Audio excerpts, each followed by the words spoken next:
Gertrude Elizabeth Margaret Anscombe was an English philosopher from the 20th century and is one of the most influential analytics, having taken a chair of philosophy at the University of Cambridge, which had been previously occupied by Ludwig Wittgenstein.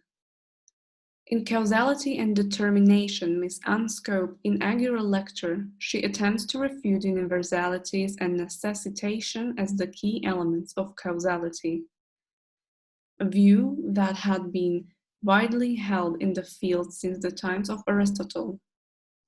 Universality and necessitation in terms of causality imply that in all cases where cause A is present, cause B will necessarily follow unless something prevents it. Anscombe points out that the relation between cause and effect is not one of the necessity, but instead one of derivation. That effects arise from their causes. Necessity and universality completely ignore this fact and instead rely on natural laws as an explanation for cause and effect. She argues that this is merely the knowledge of causes, but does little to tell us of the source of cause and effect. She attributes this oversight by the thinkers before her to the dogmatic view of natural law instilled by Newtonian mechanics, which argues for determinism and universality. It is important to point out that determinism implies that there are a set of possibilities which narrow down to one final possibility before the event itself happens. She points out that even Newtonian mechanics are not entirely deterministic. They rely entirely on the precision of the measurements made by the observer. Say you were to measure the path of a celestial body that collides with other celestial bodies along its path.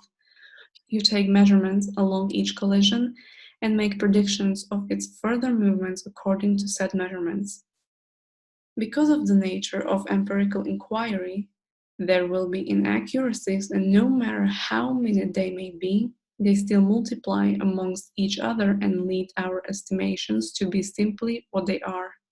Estimations. Because of this, it is almost impossible for us to say whether celestial movements or any physical action for that matter are in fact predetermined. Miss Anscombe uses an example from quantum physics to further push an indeterministic approach. Feynman once described a situation where a bomb is connected to a Geiger counter.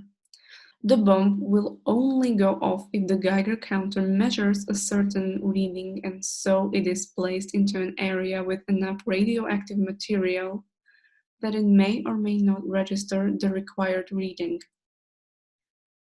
What this example tells us is that A. The explosion is not necessarily caused by the presence of the radioactive material, because it is entirely plausible that there can be radioactive material present, but that the counter simply won't attain the required reading, and from this it follows that B.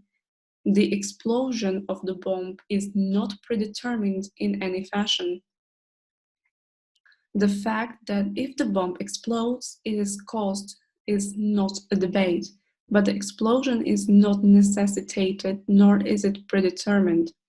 By all accounts, we could go as to call the explosion accidental. Following this line of argument, many philosophers began to leave behind the idea of causation being necessary and determined, and instead to begin looking at an indeterministic model, probabilistic causation, which looks at the relation between cause and effect as one of the probability that the causes influence the probability of their effects.